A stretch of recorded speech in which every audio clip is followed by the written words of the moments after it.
Bem, nas perguntas anteriores, nós vimos que o credo apostólico é um resumo da nossa fé, né, da fé cristã. Vimos que esse credo apostólico, ele se divide em 3 partes, basicamente. A primeira parte, onde fala a respeito de Deus o Pai. Depois, na segunda parte, a respeito de Deus o Filho. E, por fim, falar a respeito da pessoa de Deus, o Espírito Santo.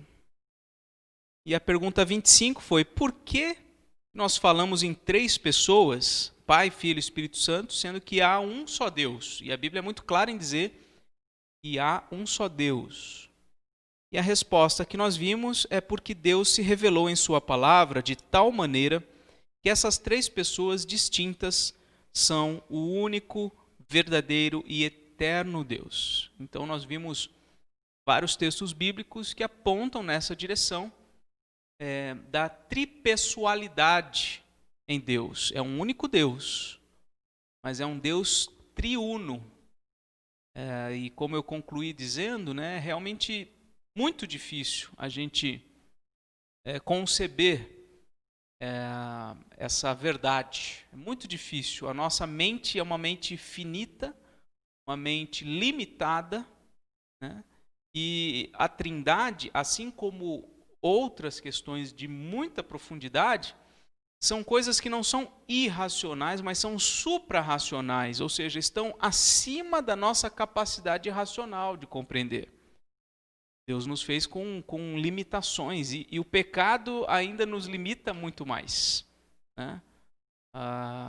Então nós somos incapazes de captar e compreender de forma absolutamente satisfatória, plena, algumas verdades da palavra de Deus. Então o que a gente faz com isso? A gente descarta como sendo mentira? Claro que não.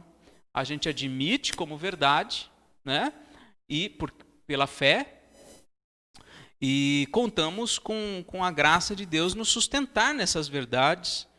E, finalmente, no momento oportuno, que certamente será quando Jesus voltar, nós vamos ter nossas condições intelectuais e tudo mais completamente aperfeiçoadas, e então nós teremos essa condição de compreender Deus, não digo na sua totalidade, mas muito melhor do que hoje nós compreendemos, né? Eu digo que não na sua totalidade, porque Deus é infinito e Ele é o único ser infinito. Tudo mais é finito, tem um fim, inclusive o universo. A gente pode não conhecer o final do universo, mas o universo tem um fim, né? Só Deus é infinito. O universo criado, por mais que a tecnologia, a ciência cresça, nunca vai conseguir compreender a finitude do universo. Mas o universo, sim, não é sem fim.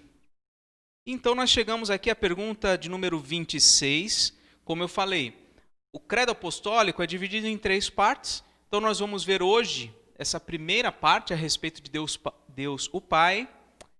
Quando eu voltar depois das minhas férias, nós vamos continuar falando sobre a obra de Deus o Filho em um estudo. Eu pretendo reunir tudo em um estudo só, embora sejam muitas perguntas e respostas. E depois sobre Deus o Espírito Santo. E aí depois a gente continua, tem mais coisas aí para a gente ver. Tá ok? Lembrando que, se você quiser em algum momento participar, fazer algum comentário, alguma pergunta, você pode fazer. Só peço que faça no microfone. É só ligar, colocar essa pecinha aqui para cima, ele liga, depois para baixo ele desliga. Quem está aqui presencialmente, só para o pessoal que está de casa saber, nós estamos em 4, 8, 10, contando comigo. Tem alguém aqui também? O Edson? Então, 11 com o Edson. Tá bom? E de casa temos quantos aí, mais ou menos, Israel? 12. Então, estamos aí num grupo de 23 pessoas aproximadamente, né? Dava para todo mundo estar aqui, hein, gente, que está aí no YouTube, ia caber todo mundo aqui, ó. A não ser que não seja da cidade, né? Aí fica mais difícil mesmo. Muito bem, pergunta de número 26. A respeito de Deus, o Pai e a nossa criação. A pergunta é: em que você crê quando diz: creio em Deus Pai, Todo-Poderoso, Criador do céu e da terra? Em que você crê quando você diz isto? Creio em Deus Pai, Todo-Poderoso, Criador do céu e da terra. Resposta: creio que o eterno Pai de nosso Senhor Jesus Cristo criou do nada o céu, a terra e tudo que neles há, e ainda os sustenta e governa por seu eterno conselho e providência. Ele é também meu Deus e meu Pai, por causa de seu Filho, Cristo. Nele confio de tal maneira que não duvido que nada, ou melhor, que não duvido que dará tudo o que for necessário para o meu corpo e minha alma, e que ele transformará em bem todo o mal que me enviar nesta vida conturbada. Tudo isto ele pode fazer como Deus Todo-Poderoso e quer fazer como Pai fiel. Então, uma resposta um pouco mais extensa, né, explicando por que nós cremos desta maneira, por que nós falamos a respeito de um Criador, por que nós falamos de um Pai Todo-Poderoso, por essas razões aqui descritas resumidamente. Então vamos analisar algumas coisas desta resposta, né? Creio que o eterno Pai de nosso Senhor Jesus Cristo criou do nada o céu, a terra e tudo que neles há. Então, como nós vemos em Gênesis capítulo 1, a Bíblia não se propõe a defender ou argumentar em favor da existência de Deus, simplesmente ela diz: no princípio criou Deus o céu e a terra. Ponto. A Bíblia não tem esse interesse de provar que Deus existe. Simplesmente parte do pressuposto que Deus existe. E Ele foi quem criou todas as coisas. Na sequência diz que esse Deus que criou tudo o que existe na terra e no universo e tudo mais, ainda os sustenta e governa por seu eterno conselho e providência. Então Deus não é como muitos pensam, que criou, deu corda como se fosse um relógio e deixou funcionando aí indefinidamente até, sei lá, até acabar a corda do relógio. Não, Deus está presente, a gente vai ver isso na próxima pergunta também. Deus está presente, Ele sustenta todas as coisas, Ele governa todas as coisas. Ele tem pleno controle, domínio, autoridade sobre todas as coisas que Ele criou. Nada funciona à parte do seu cuidado, à parte do seu mover, à parte do seu poder. Nada funciona, nada vive sem que tenha a presença de Deus, o controle de Deus. Depois diz que Ele é também o meu Deus e Pai, por causa de seu Filho, Cristo. Então, essa é uma verdade importante. Esse Deus de quem nós estamos falando é o nosso Pai, não é apenas o Deus Criador. Ele é o Deus Criador, sim, mas Ele é também o nosso Pai. Ele é nosso Pai, vamos dizer, por criação? Não. Ele é nosso Pai porque Ele nos adotou através de Cristo Jesus. E a gente vai ver mais a respeito da obra de Jesus no próximo estudo. Então, Deus não é pai de todos os seres humanos, é o que a Bíblia diz. Muita gente usa aquele ditado, né? Eu também sou filho de Deus, mas isso não é verdade à luz da palavra de Deus. Nem todos são filhos de Deus. Quem é filho de Deus? Aqueles que recebem Jesus Cristo, aqueles que creem em Jesus Cristo, recebem então o poder de serem feitos filhos de Deus. Aqueles que o Espírito Santo abraça, regenera, traz para perto de Cristo, conecta, une a Cristo. Estes recebem o Espírito de adoção, como diz o apóstolo Paulo, por meio do qual então nós clamamos: Abba, Pai. Só se dirige a Deus como Pai aqueles que se curvam a Jesus Cristo como Senhor e Salvador. E é interessante, eu estava conversando com alguém, não vou me lembrar agora com detalhes isso, mas era sobre a questão de Deus como Pai. Todas as religiões que admitem a existência de um único Deus dão diversos nomes para Deus, mas não o chamam de Pai. É só o cristianismo bíblico que reconhece esse Deus Criador como o nosso Pai do céu.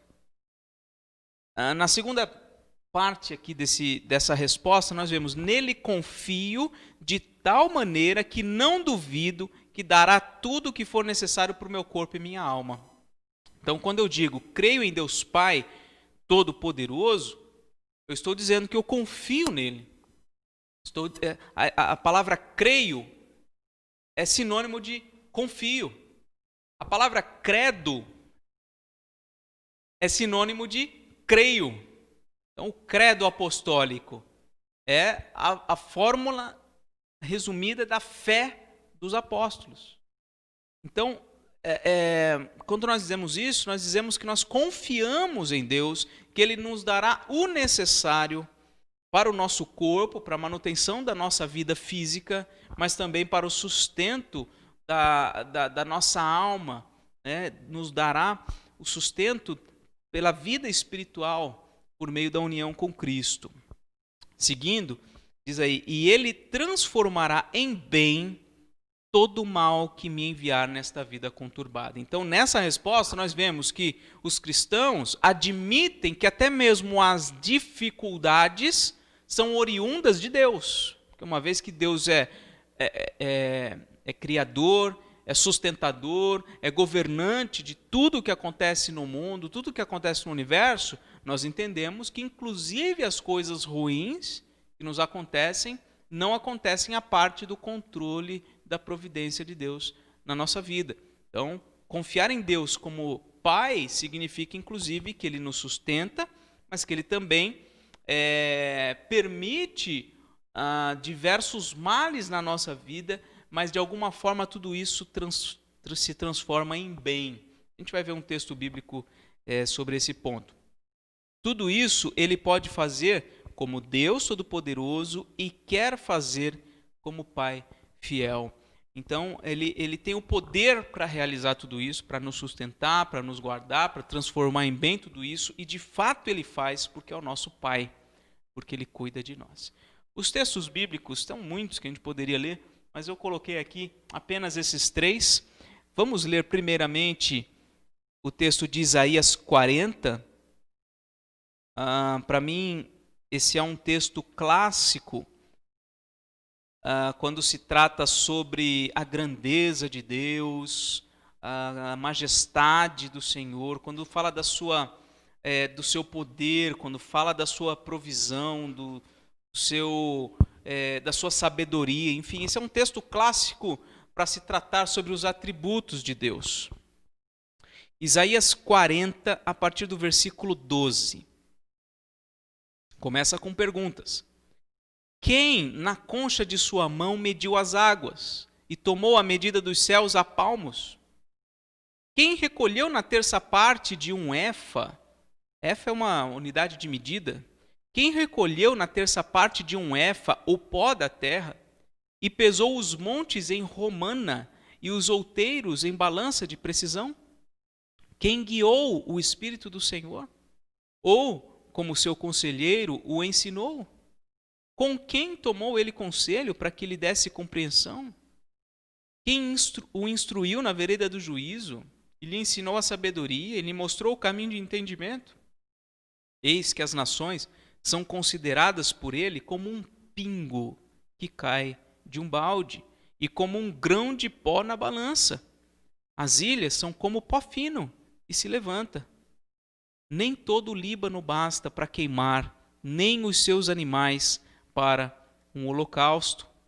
Todas as nações são perante ele como coisa que não é nada. Ele as considera menos do que nada, como um vácuo. com quem comparareis a Deus? Ou que coisa semelhante confrontareis com ele? E aí segue até o final, eu vou parar a leitura por aqui. Até aqui a gente percebe, quem é tão grande que seja capaz de medir o céu a palmos? Imagina, medir o céu a palmos. Quem é tão grande que é capaz de pesar os montes em uma balança? Quem é tão grande que faz com que as nações sejam consideradas como nada? Esse é o nosso Deus. O outro texto é o do Salmo 24, versículo 1 e 2, que diz que ao Senhor pertence a terra e tudo que nela se contém, o mundo e os que nele habitam.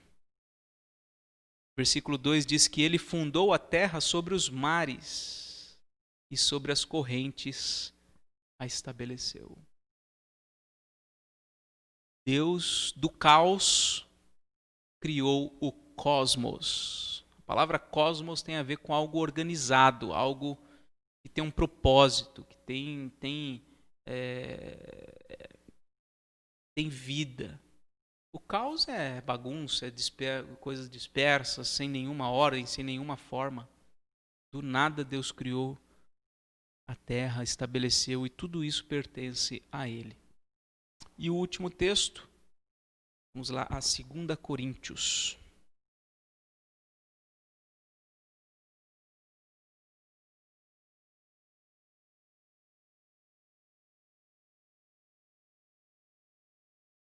Capítulo 9, versículos 8 a 11.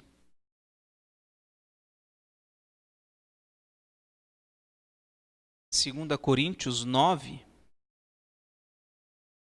a partir do versículo 8, só para localizar aqui, o apóstolo Paulo, né, ele está falando sobre a oferta que a igreja de Corinto deveria reunir e reunia, né, para assistência dos pobres da Judéia. Ele está falando sobre isso. Mas o que eu quero destacar não é aqui a contribuição, mas é o que Paulo vai dizer sobre o cuidado de Deus. Lembra aquela segunda parte ali? Creio que Ele me sustenta, me dá tudo o que é necessário. É nesse ponto aqui. Olha só, versículo 8. Deus pode fazer-vos abundar em toda graça, a fim de que, tendo sempre em tudo ampla suficiência, superabundeis em toda boa obra. Ele está dizendo o seguinte, olha, Deus pode dar muitas coisas para vocês. Deus pode suprir vocês com todas as coisas, suprir as necessidades de vocês, para que vocês superabundem, ou seja, para que vocês sejam aplicados em toda boa obra. Então, até mesmo as nossas boas obras são fruto da graça de Deus na nossa vida. Quando nós fazemos o bem para o outro, é porque antes nós recebemos o bem da parte de Deus. Aí ele segue dizendo, versículo 9, como está escrito, distribuiu, deu aos pobres e a sua justiça permanece para sempre. Versículo 10, ora, aquele que dá semente ao que semeia e pão para alimento, também suprirá e aumentará a vossa sementeira e multiplicará os frutos da vossa justiça. Ou seja, quando você faz o bem, isso está contribuindo, né, para você manifestar a justiça de Deus. Que é o que foi citado no versículo 9. Distribuiu, deu aos pobres, a sua justiça permanece para sempre. Então é reto, é justo que aqueles que têm mais sirvam para atender às necessidades dos que têm menos. E aí, versículo 11. Enriquecendo-vos em tudo para toda generosidade, a qual faz que, por nosso intermédio, sejam tributadas graças a Deus. Ou seja, quando nós somos generosos, nós somos enriquecidos por Deus e então somos generosos. Isso faz com que sejam tributadas graças a Deus, porque as pessoas que vão ser beneficiadas, vão receber o auxílio, elas darão graças a Deus. Então nós estamos contribuindo estamos trabalhando para a glória de Deus quando nós fazemos o bem. Mas temos que reconhecer, nós não temos o que temos por nossos próprios méritos, mas porque tudo isso vem da parte de Deus. Então, estou pegando um texto que fala sobre essa questão da contribuição e tal, mas é para mostrar o que nós acabamos de estudar nessa resposta, que é que tudo vem da mão de Deus.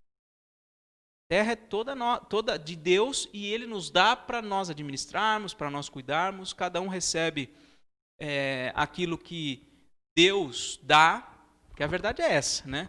Se você recebe menos do que você gostaria, não é por culpa, vamos dizer assim, em última instância, é por causa de Deus.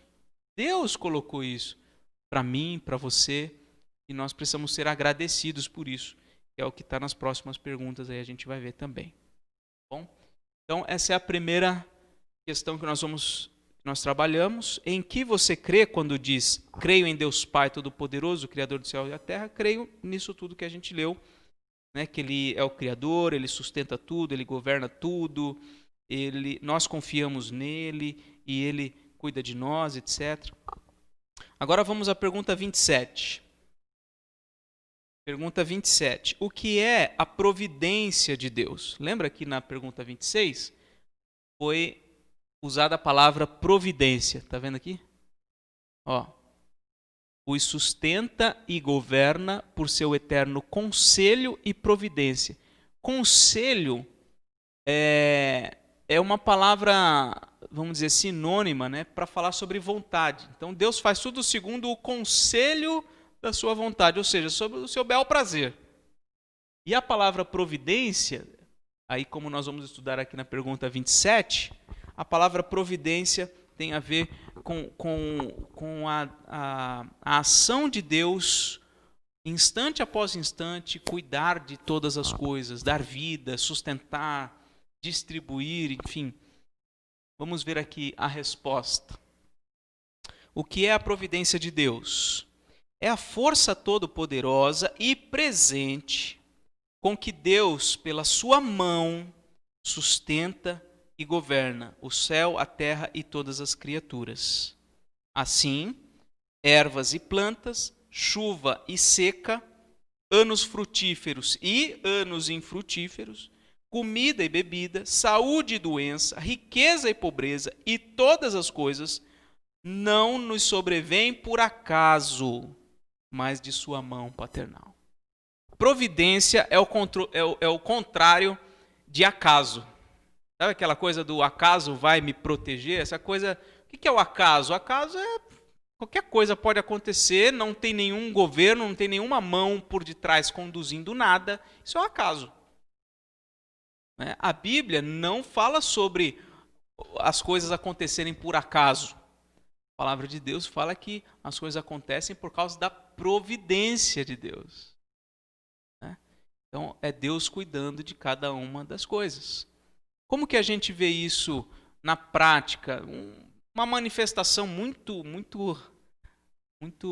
pequena, né, do que seria essa providência é quando um pai de família trabalha para sustentar a sua família.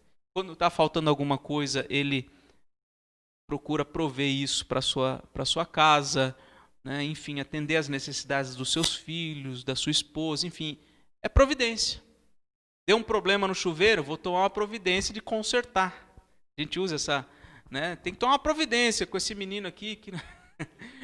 Então, providência é essa atuação presente de Deus em todas as questões do universo e na nossa vida em particular, não só de um modo geral, mas também de uma questão muito particular.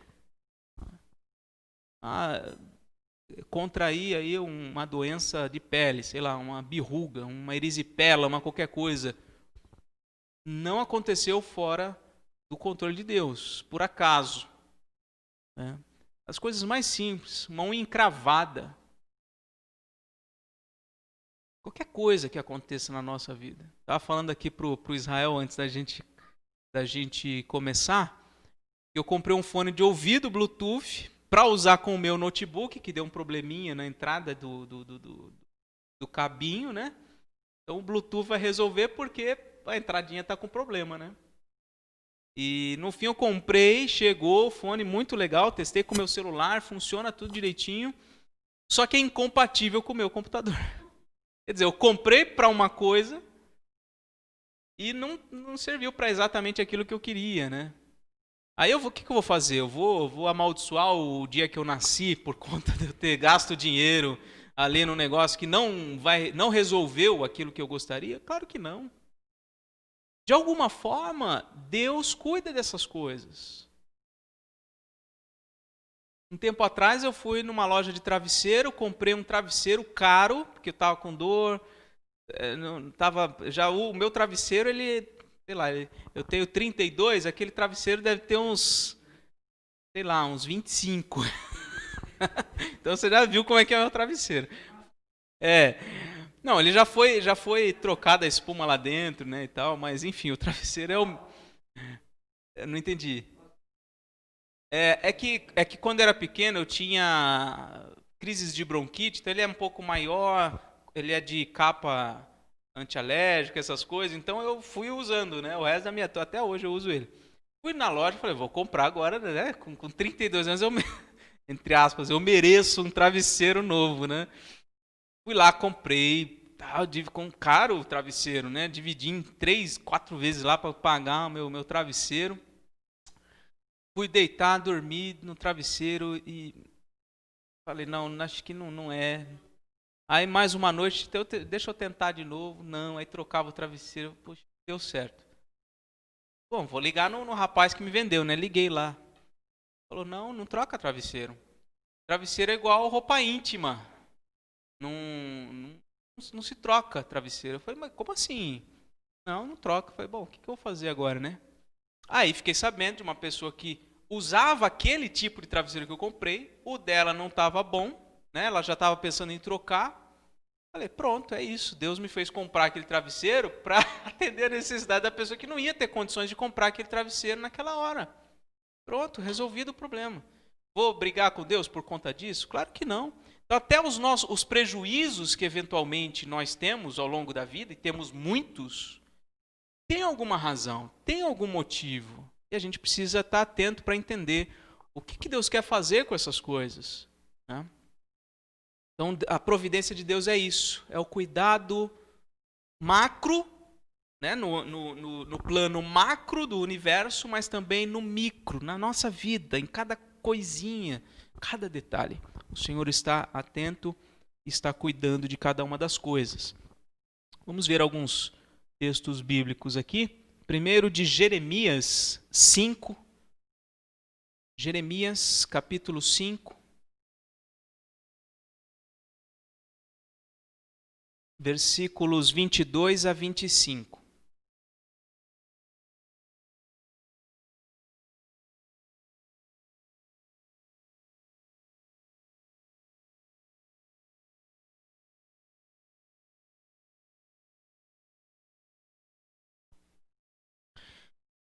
Jeremias 5, 22 a 25. Diz assim: Não temereis a mim, diz o Senhor.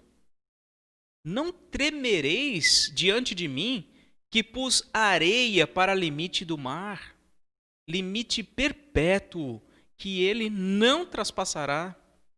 Ainda que se levantem as suas ondas, não prevalecerão. Ainda que bramem, não o traspassarão. Versículo 23. Mas este povo é de coração rebelde e contumaz. Rebelaram-se e foram-se. 24. Não dizem a eles mesmos: temamos agora ao Senhor nosso Deus, que nos dá o tempo, a chuva, a primeira e a última, que nos conserva as semanas determinadas da cega. As vossas iniquidades desviam estas coisas, e os vossos pecados afastam de vós o bem. Esse texto é muito interessante. Deus está falando, olha, como é que vocês não temem diante de mim? Como é que vocês não tremem diante de mim? Fui eu que pus o limite do mar, e o mar, quem já entrou dentro do mar, já sabe a força que é esse negócio, né? Uma vez eu quase fui jogado num lugar de pedras lá, fui, sabe, adolescente querendo aprender a surfar, essas coisas assim. Nem era aqui essa praia, era outra praia. E aquela força toda me conduzindo e eu não conseguindo me desvencilhar daquilo é desesperador. É um negócio extremamente forte, né? O mar é muito forte. E ele está dizendo aqui, eu coloquei o limite para o mar, ele não passa da onde até onde ele tem que ir. Pode bramar, pode vir onda, não vai passar. A não ser quando Deus quer também. Aí quando Deus abre a porteira, aí vai, né? E destrói muita coisa. Mas ele está dizendo, como é que vocês não têm medo de quem fez isso na terra? Está aqui na nossa frente a manifestação da graça de Deus segurando as águas para não passar por cima da gente. Como é que vocês não temem, não tremem diante de mim? Aí a conclusão que ele faz no versículo 23, esse povo é de coração rebelde e contumaz, se rebelaram e foram-se. Aí o 24, eles não dizem a eles mesmos, quer dizer, não tem ninguém que fala entre eles, olha, vamos temer ao Senhor, Ele que nos dá a seu tempo uva, a primeira e a última, que conserva semanas determinadas da série. Quer dizer, não tem ninguém nesse povo, no caso o povo de Israel aqui, naquele contexto, que esteja dizendo, olha, vamos olhar para o Senhor que cuida da gente, vamos nos render a Ele. Não tem ninguém que faça isso. E aí ele fala no versículo 25, que as iniquidades do povo desviam estas coisas, ou seja, essas coisas boas. Está falando aqui da chuva, da cega, essas coisas todas, né? As vossas iniquidades desviam estas coisas e os vossos pecados afastam de vós o bem. Então, quer dizer, muitas coisas ruins que acontecem na nossa vida certamente são como consequências do nosso próprio pecado, da nossa própria maneira de viver rebelde em relação a Deus. Então, eu peguei esse texto para mostrar como Deus cuida de tudo, né? O limite do mar, as chuvas, quando vêm, quando vão, Ele cuida de tudo, tudo. E o último tem dois versículos aqui em Provérbios que são muito interessantes também, dentro desse contexto. Oi? Sim, perdão, vamos ao de Atos primeiro. Atos 14, 15 a 17. Atos 14,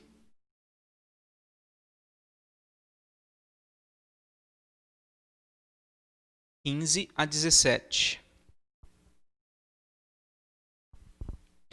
Só para você entender o contexto aqui, o apóstolo Paulo e Barnabé, eles foram para uma determinada cidade, Deus permitiu um milagre acontecer ali através deles, e é uma sociedade idólatra, então eles se curvam diante de Paulo, né, para adorar Paulo como se ele fosse alguma coisa. Aí ele diz assim, senhores, versículo 15, senhores, por que fazeis isto? Nós também somos homens como vós, sujeitos aos mesmos sentimentos, e vos anunciamos o evangelho, para que destas coisas vãs, ou seja, dessas coisas que vocês estão fazendo aqui, destas coisas vãs vos convertais ao Deus vivo, que fez o céu, a terra, o mar e tudo que há neles, o qual, nas gerações passadas, permitiu que todos os povos andassem nos seus próprios caminhos. Contudo, não se deixou ficar sem testemunho de si mesmo. Quer dizer, Deus manifestou algo de si mesmo para aquelas gerações do passado. Como? Fazendo o bem, dando-vos do céu chuvas e estações frutíferas, enchendo o vosso coração de fartura e de alegria. Dizendo isto, foi ainda com dificuldade que impediram as multidões de lhes oferecerem sacrifício. Então, Paulo está argumentando, olha, vocês estão querendo reconhecer que eu sou alguma coisa? Não, eu sou igual a vocês. E eu estou aqui para fazer vocês saírem dessa idolatria e olharem para o Deus vivo e verdadeiro que criou tudo.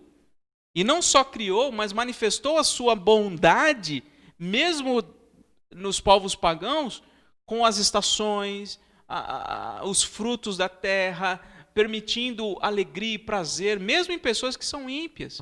Jesus vai falar isso também, né? Que Deus também ama os seus inimigos, porque Ele faz chover sobre maus e bons, faz descer chuva sobre justos e injustos. Então, a graça de Deus é amplamente conhecida, né? Então, isso é providência de Deus, né? Se um ano é um ano de seca, providência de Deus. Se é um ano de fartura, providência de Deus. Claro, Deus tem seus motivos, suas razões. Eventualmente pode ser por conta do pecado da nação, né? Ou da família especificamente, enfim. Deus tem seus motivos, mas o fato é que é Deus quem cuida e controla de cada uma das coisas. E a gente não pode perder isso de vista. Agora vamos à pergunta de número 28, e esta é a última desse nosso estudo de hoje. Ah, pulei. Eita. Então vamos lá. Provérbios 21, 21. Era só para ver se vocês estavam atentos. Provérbios 21, 21. Como ribeiros de águas, assim é o coração do rei na mão do Senhor. Este, segundo o seu querer, o inclina. Hã? Não é Provérbios 21, 1? Ah, não, é Provérbios 21, 1. Não é 21. Perdão, gente. É o versículo 1 do capítulo 21. Tá? Acharam aí? Vamos ler junto? Como ribeiros de águas, assim é o coração do rei na mão do Senhor. Este, segundo o seu querer, o inclina. O que o sábio Salomão está dizendo aqui é o seguinte: assim como Deus cria o caminho dos ribeiros de água, ele também não conseguiria, né, mudar o coração do presidente da República por conta dessa ou daquela questão. Como não? Até o coração do rei, da suprema autoridade de um país, é de fato governado por Deus. É claro que, em outro momento, talvez a gente possa falar sobre isso, Deus nunca é culpado do pecado de ninguém. Quando fala, por exemplo, de Faraó, lembra da história das 10 pragas? Né? A Bíblia diz que Deus endureceu o coração de Faraó. Mas a culpa da rebeldia, do pecado de Faraó, nunca foi de Deus. Né? Apenas quando Deus endurece o coração de alguém, ele não está fazendo nada senão manter aquela pessoa na condição que ela já está predisposta por conta do seu pecado. Então, Deus nunca é responsável pelo pecado de governante nenhum. Mas o fato é que, sim, o governante ele tem o seu coração conduzido por Deus. Deus ele controla, ele governa as nações. A Bíblia, em outros contextos, vai falar que ele é quem exalta alguém, quem derruba alguém. Então, é Deus quem controla, né? A geopolítica mundial aí, que tem muitos estudiosos, né, sempre atentos a tudo isto. Deus é quem controla tudo isso. E eu não sei você, mas eu, um tempo atrás, estava muito... Principalmente na época de eleição presidencial, né? A gente fica muito ligado, alguns de nós ficam muito ligados nessas questões. E aí aquela coisa das calúnias de um lado, de outro. Então a gente se movimenta junto com tudo isso e tal. Mas isso acaba, muitas vezes, pelo menos percebo dentro de mim, talvez você seja diferente, mas causando um certo mal. Quando a gente se envolve demais com algumas questões que são fora do nosso alcance, do nosso controle, isso acaba fazendo mal para a gente. É claro que a gente não precisa viver, nem devemos viver, a parte da questão política. Acho que não é esse o caso. Mas nós temos que ter consciência que é Deus quem controla e governa todas as coisas. Para o nosso bem ou até mesmo para o nosso mal. Para nos disciplinar, para nos corrigir, para nos colocar em situações que vão nos aproximar mais de Deus. Mas o fato é que Deus está no controle de todas as coisas. E agora, Provérbios 22, 2. Vamos ler juntos? O rico e o pobre se encontram, a um e a outro faz o Senhor. Eu estou vendo alguns de vocês lendo pelo celular, talvez a versão seja um pouquinho diferente, né? Não se preocupem. Mas, veja, o rico e o pobre se encontram. Estão aí, estão juntos, estão na mesma sociedade, né? E aí a segunda linha, a um e a outro faz o Senhor. Quer dizer, quem faz o pobre ser pobre? Quem faz o rico ser rico? Em última instância, é o Senhor. Deus dá oportunidades para uns, tá?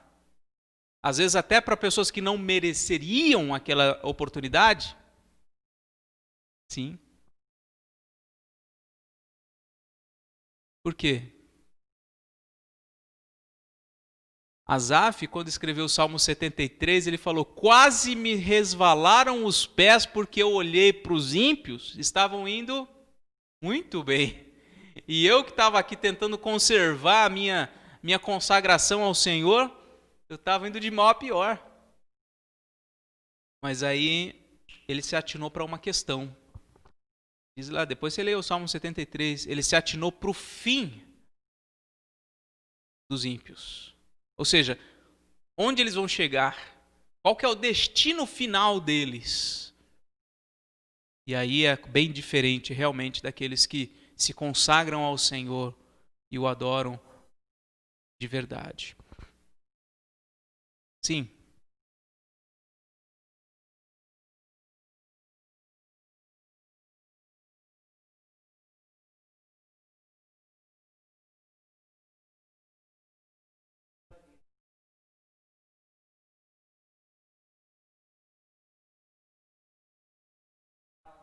É, é, sim. Esses textos aí são mencionados aqui. Sem dúvida, é um texto muito bom para falar sobre a providência de Deus, né? Porque muitas vezes nós estamos preocupados com isso, com as coisas materiais, o sustento e tudo isso. Só que a Bíblia fala, olha, Deus cuida, né, de criaturas tão ínfimas, de tão pouco valor. Como que Ele não cuidaria de mim e de você? Tem outros textos, tem muitos textos sobre esses assuntos, né? Por exemplo, quando a Bíblia diz que o salmista fala, né, que durante toda a sua vida ele nunca viu o justo mendigar o pão. Então, quer dizer, o sustento do Senhor ele está presente. O que muitas vezes a gente se queixa não é que a gente não tem o pão de cada dia, né? É que a gente não tem uma padaria. Realmente, né? A gente não tem uma padaria, mas e o pão de cada dia a gente não tem? Muitas vezes a gente se queixa de barriga cheia, né?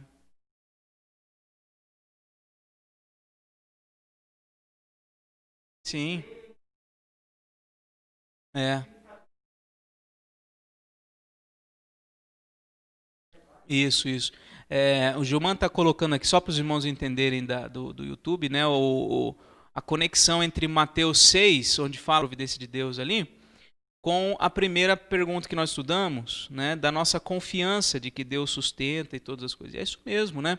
Jesus, até a gente estudou isso no Sermão do Monte, quando ele fala sobre isso aí, da ansiedade pelas coisas materiais, ele nos compara com os ateus, os gentios, os pagãos, que nada têm com Deus. São eles que procuram essas coisas. Eles estão preocupados com com as coisas materiais. Nós que cremos nesse Deus providente, nesse Deus todo-poderoso, que cuida e sustenta de tudo, nós não temos porquê, se nós não temos porquê ficarmos preocupados com todas essas coisas. A gente deveria confiar e descansar na providência de Deus. Descansar é uma das coisas mais difíceis. Essa é que é a verdade, né? Tanto é que Jesus fala, vinde, vocês que estão cansados e sobrecarregados, venham até mim, eu vou dar alívio para vocês, vocês vão achar descanso para a alma de vocês. Essa é a coisa mais difícil. Parece fácil, né? Poxa, Jesus está chamando a gente para descansar, para encontrar alívio. E mesmo assim a gente, por vezes, não consegue tirar as nossas cargas, tirar as nossas lutas, as coisas que nos trazem pesar e colocar diante do Senhor, né? Não sei, você já falou 3 vezes daí da cadeira, agora continua.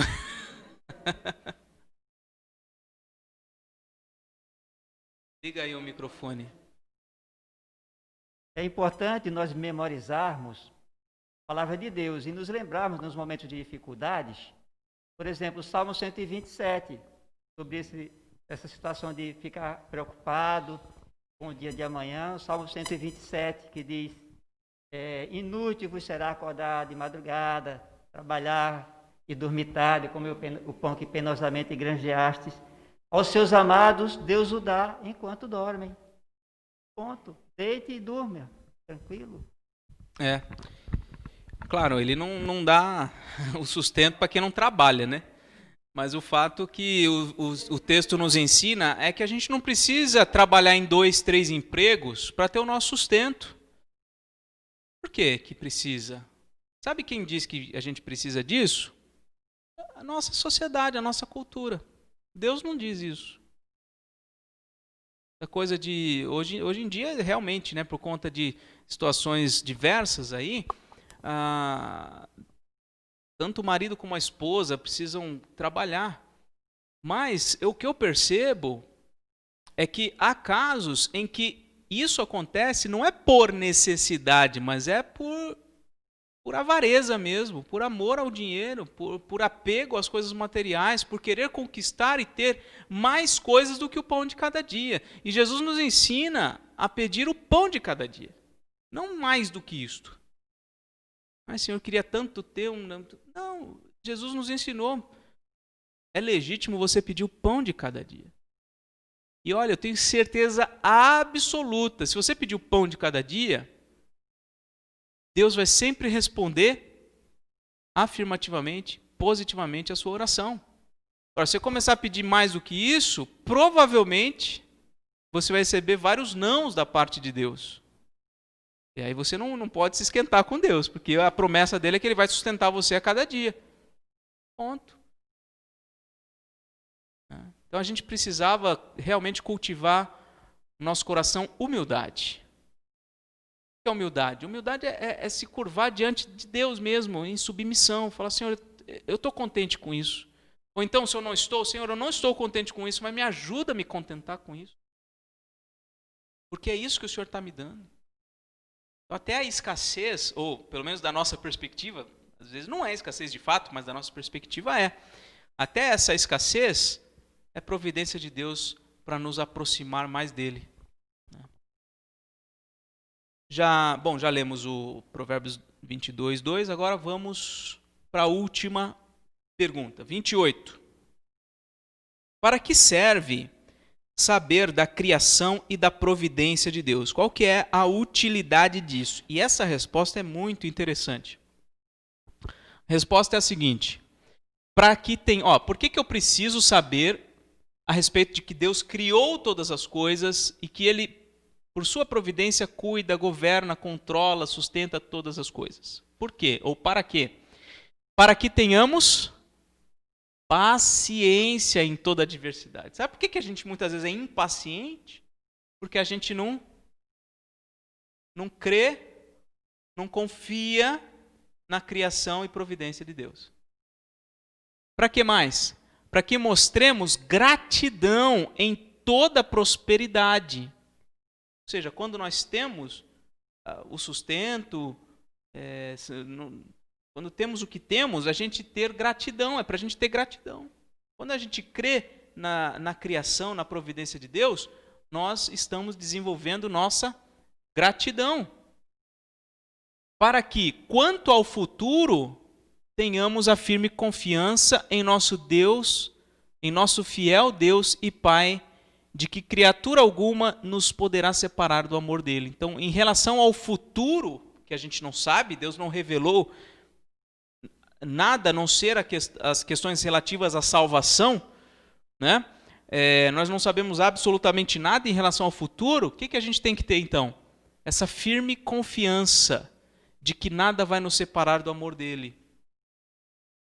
Posso perder tudo, como Jó perdeu tudo. A saúde todinha, só não perdeu a vida dele. Deus falou, não, a vida dele vai ser sustentada. Jó perdeu tudo. Então, mesmo perdendo tudo, a gente tem que manter essa firme confiança de que nada pode nos separar do amor de Deus. Seguindo aqui, porque todas as criaturas estão na mão de Deus, de tal maneira que, sem a vontade dele, não podem agir, nem mesmo, indo aqui, porque todas as criaturas estão na mão de Deus, de tal maneira que, sem a vontade dele, não podem agir, nem mesmo se mover. Então, para que serve saber da criação e da providência? Para que tenhamos paciência na adversidade, para que mostremos gratidão em tudo que temos, e para que, quanto ao futuro, nós estejamos firmes e confiantes de que nada vai nos separar do amor de Deus, porque tudo está na mão dele e sem a vontade dele ninguém pode fazer nada nem se mover. Vamos ver alguns textos sobre isso. Jó mesmo, né, que já acabei de mencionar.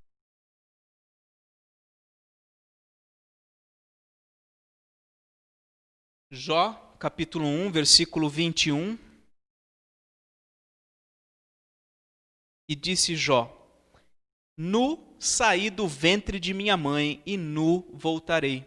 O Senhor o deu, quer dizer, tudo que ele tinha foi dado por Deus, e o Senhor o tomou. Tudo que ele perdeu foi porque Deus tirou dele. Bendito seja o nome do Senhor.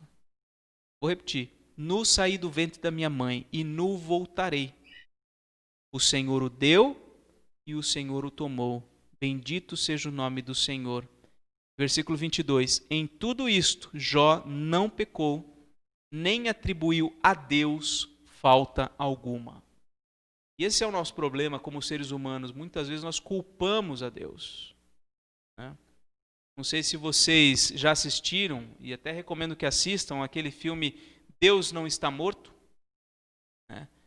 Acho que é o primeiro deles, que o professor, são dois, acho que tem dois, né? No primeiro deles, o professor, ele é um ateu, e ele quer fazer os seus alunos todos serem ateus.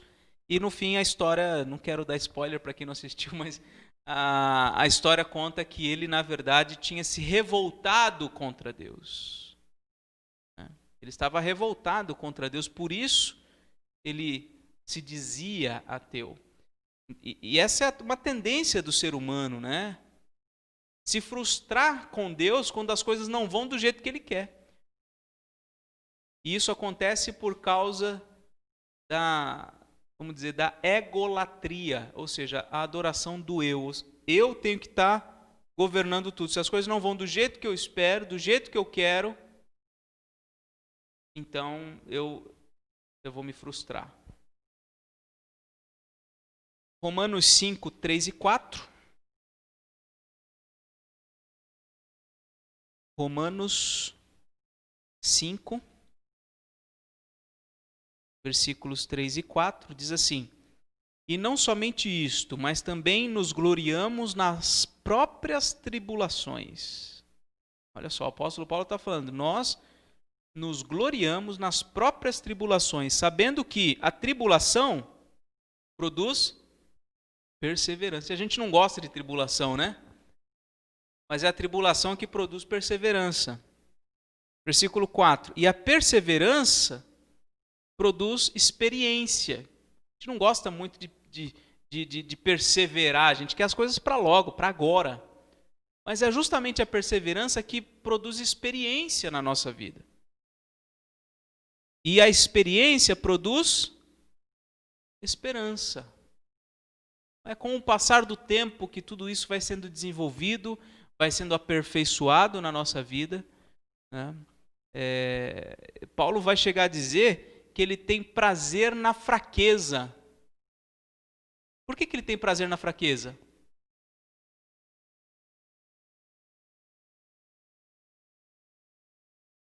Porque na fraqueza dele se manifesta o poder de Deus.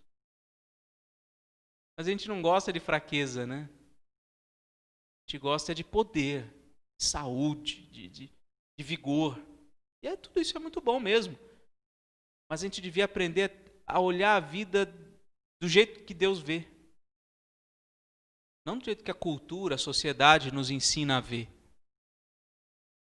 E essa, na perspectiva bíblica, a tribulação produz perseverança, perseverança produz experiência, experiência produz esperança. Deuteronômio 8:10.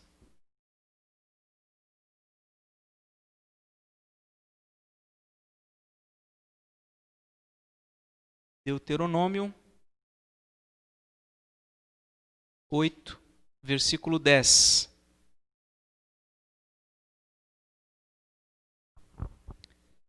É a palavra do Senhor aqui para o povo de Israel, prestes a entrar na terra prometida. Ele diz: comerás e te fartarás, e louvarás o Senhor teu Deus pela boa terra que te deu.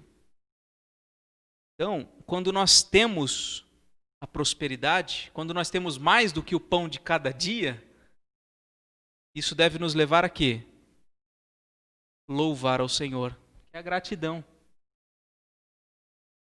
Que é a promessa aqui para esse povo naquele contexto, né? Vocês vão entrar nessa terra, vocês vão comer, vocês vão se fartar, vocês vão desfrutar de muitas coisas boas e vocês vão então louvar ao Senhor pela terra que Ele deu para vocês. Não foi pelo mérito de vocês. Aliás, se você conhece a história de Israel, você sabe quantas vezes eles não pisaram na bola lá no deserto. Depois que eles entraram na terra prometida, também pisaram na bola incontáveis vezes lá também. Nunca foi mérito do povo de Deus as bênçãos que o povo recebe. Sempre foi fruto da graça e da misericórdia de Deus mesmo. 1 Tessalonicenses 5,18. Quem sabe de cabeça?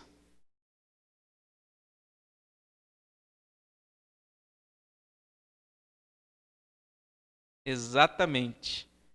1 Tessalonicenses 5,18. Em tudo dai graças, porque esta é a vontade de Deus em Cristo Jesus para convosco. Talvez você fique preocupado de vez em quando, né? Eu não sei qual é a vontade de Deus para a minha vida. Queria saber qual é a vontade de Deus e tal, e tal, e tal. Está aqui escrito aí. Dê graças a Deus pela condição que você está vivendo, por tudo que você tem, por tudo que você não tem. Dê graças a Deus. Em tudo dai graças, porque esta é a vontade de Deus em Cristo Jesus para conosco. Deus quer que nós tenhamos um coração agradecido, contente, satisfeito por tudo que nós temos, pela conjuntura toda da nossa vida. E agora Atos 17. Atos 17, versículos 25 a 28, para terminar o nosso estudo de hoje.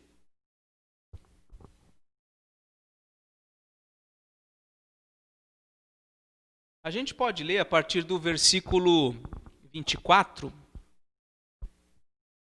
e diz assim: o Deus que fez o mundo e tudo o que nele existe, sendo ele Senhor do céu e da terra, ele não habita em santuários feitos por mãos humanas. Versículo 25. Ele também não é servido por mãos humanas, como se de alguma coisa precisasse, pois ele mesmo é quem a todos dá vida, respiração e tudo mais. De um só fez toda a raça humana para habitar sobre toda a face da terra, havendo fixado os tempos, ele fixou os tempos previamente estabelecidos e os limites da habitação humana para buscarem a Deus. Deus fez tudo isso para buscarem a Deus. Se porventura tateando, o possam achar, bem que não está longe de cada um de nós. Por quê? 28.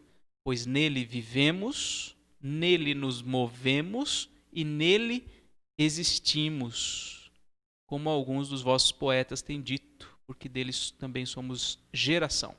Então esse Deus que criou todas as coisas, né, ele é quem dá vida, respiração e tudo mais para cada uma das coisas que ele criou. Ele fixou os tempos, ele cuidou de tudo. Quando fala dos tempos, provavelmente ele está se referindo aqui às estações do ano, né? Todo esse ciclo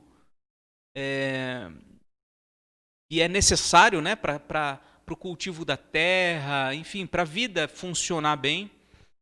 Ele fez tudo isso para que possam buscar a Deus, né?